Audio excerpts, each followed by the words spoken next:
Takže čau lidi, vítejte u dnešního videa.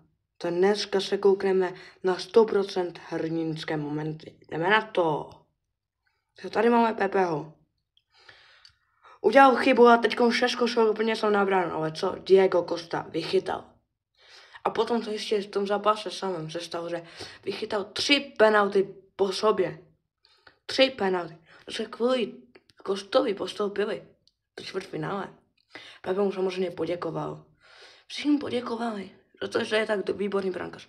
Ale teď tady je finále Eura a Omo, neskutečný zákrok na čáře.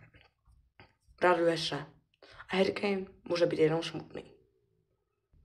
Tady máme Manchester United, Chelsea, kde dal Garnacho gol, ale co se za tom zápase?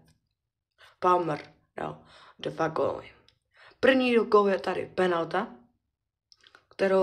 kterou kopl výborně. Ona naskočil do prdele někam. A teďkom rohy. Nehlídal ho nikdo, vůbec ho nikdo nehlídal tady Palmera. Palmer si vzal míč, vystřelil a dal gol. A ona skočil někam zase do prdele. A Palmer se může radovat. Tak tady Jesus šel na hřiště. Proti Bayernu. Semifinále. Udělal chybu tady Nunez. Prostě taková chyba jak svině v semifinále Ligy mistrů. A Jesus se mohl jenom radovat. Teďkom zase Jesus úplně volný. A dal gól do prázdné brány. A offside toto nebyl. Podle mě.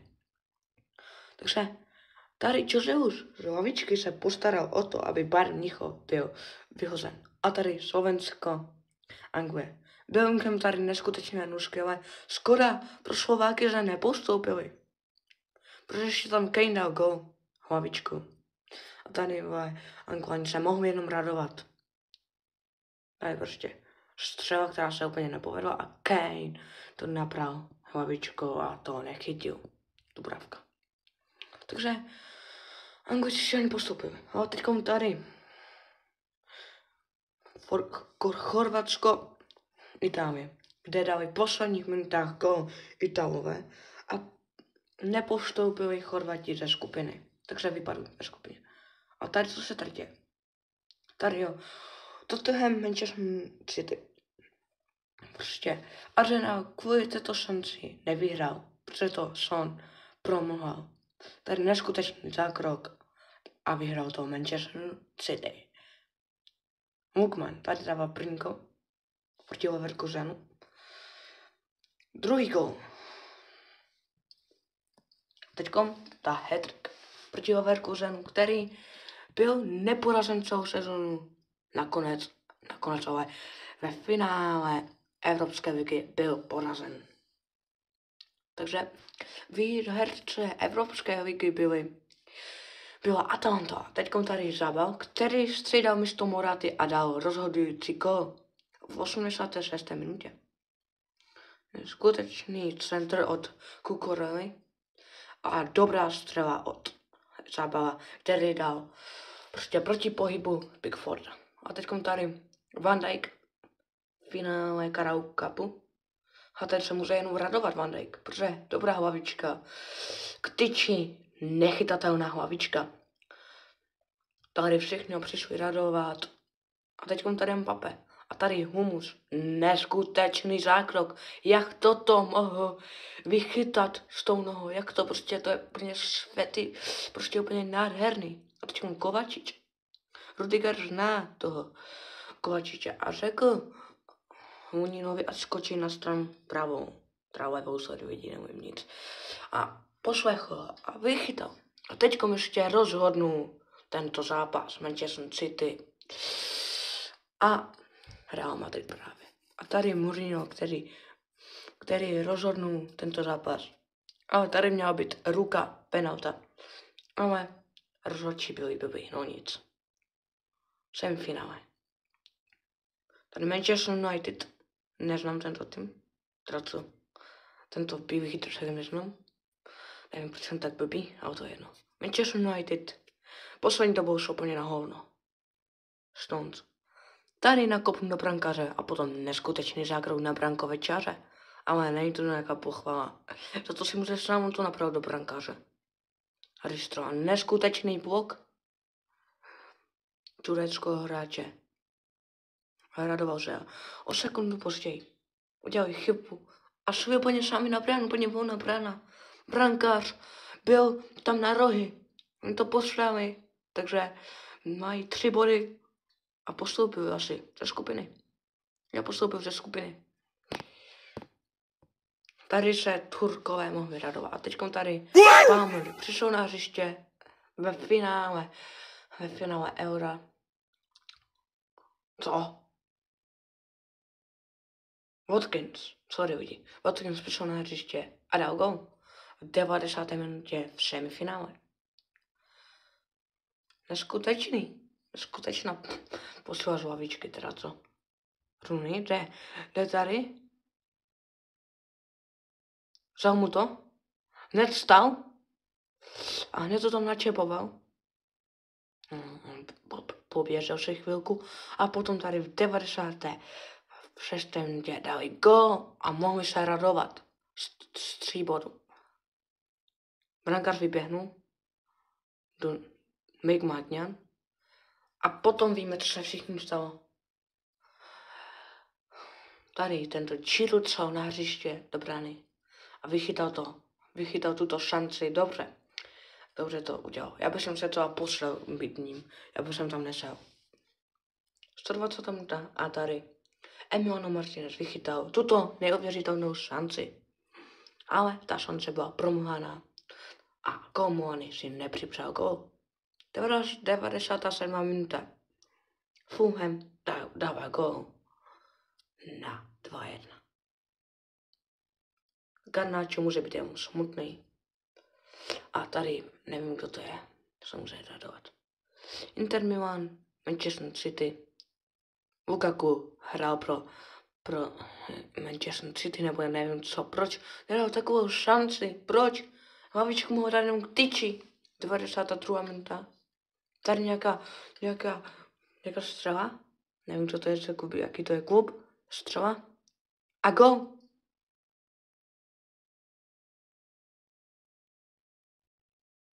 Memphis Depay to neskutečně zablokoval na brankové čare. Stopnul si to tam a hned to odkopnul. Dobrý zákrok tady. Já nevím, co to měl, no nic. McAllister, nebo kdo to byl? Ne, to nebyl. Tady brečel někdo. Sorry, vidíte, teď nevím nic. A Klopp se mohl radovat.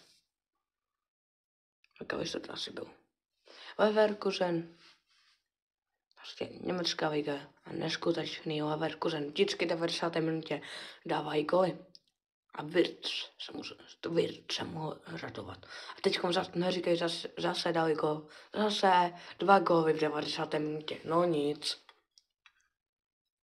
Ty vole. Leverkusen, tady nějaká holka se může radovat, že Leverkusen dává gól, nějaká babka se tady raduje. Tady, úplně prázdná brána. Co to nedal za šanci? Neskutečný blok a on mohl to dát tyčí. A on to radši dal prostě brány. Nechápu, to bych dal i já. A co? Gol v 90. minutě. Mané. Tady můj být smutný, nevím, co to je. No to ani není Mané, nebo co.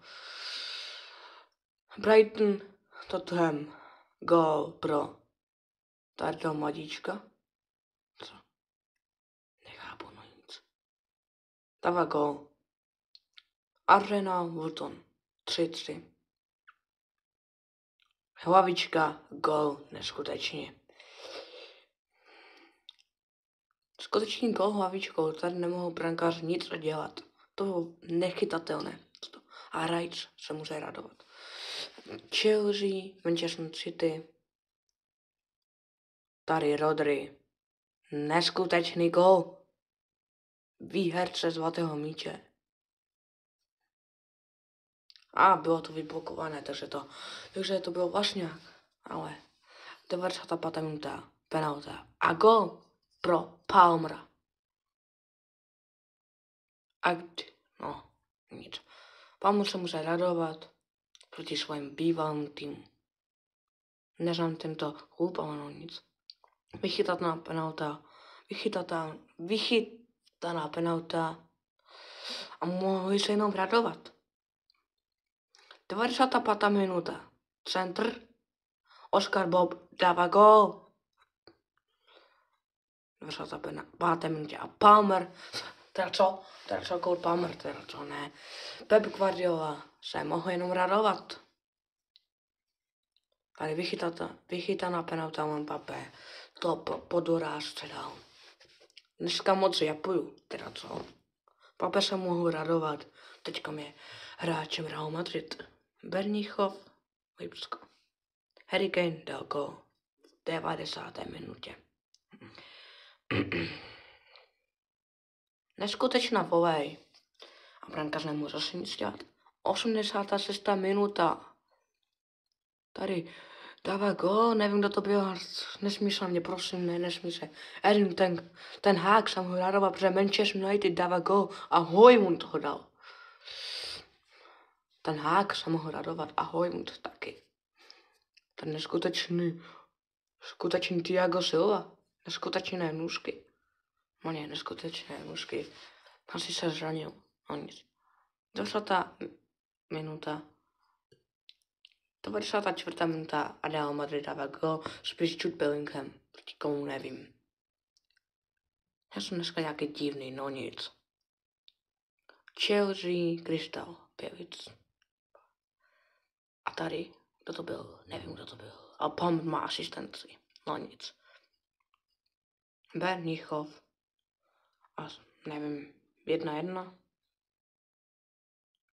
A prostě prohráli s nějakým slabým týmem, který já neznám, no není slabý, když dali gól. Berníchov prostě prohrál. Crystal Palace, Chelsea 2-1. 90. minuta. No ten si ho tam pěkně povozil. Enzo se i směje. Ten se ho pěkně povozil, teda co. Dává Sušanek. A teďkom tady Di Maria. 98. minuta dává gól z penalty. A Benfica se mohla radovat. Nevím, co to bylo. A mohli se radovat, že to nebyla portugalská. Tady zase Bundesliga. A tady neskutečný gól v 90. minutě plus nastavení. Neskutečně. Leverkusen byl minulou sezonu jenom prostě v 90. minutě dávat góly. Teďkom tady Crystal Palace, Chelsea a tady dává gól Sterling. 92. minuta. To je neskutečná hlavička hráče PSV. Tady poslatý Kohlman na to neměl nárok. No nic, nejsem žádný rasista. A tady se mohl radovat. Manchester City, Tottenham, 90. minuta. A Tottenham skoruje a dává to na 3-3. A Kevo, nevím, co tam udělal. A Ederson neměl nárok. Ještě obřehno. Prostě na to neměl nárok žádný brankář. Nic. Řím. Tady hlavička. Nevím, kdo to patička, nevím. Hlavička, já jsem nějaký debil. A Řím ještě Romelu Lukaku dává gól v posledních minutách. Mourinho se mohl radovat. A Lukaku, takové silné hovado. Manchester City dává gól v 90. minutě plus něco nastavení. Tady brankář nemohl to vychytat, protože to bylo zblízky. A ještě tam zavážel Koman. Teda hráč. A toto bude pro toto video všechno. Snad se vám toto video líbilo. A prostě pro příští video nezapomeňte dát aspoň 2 lajky. Díky a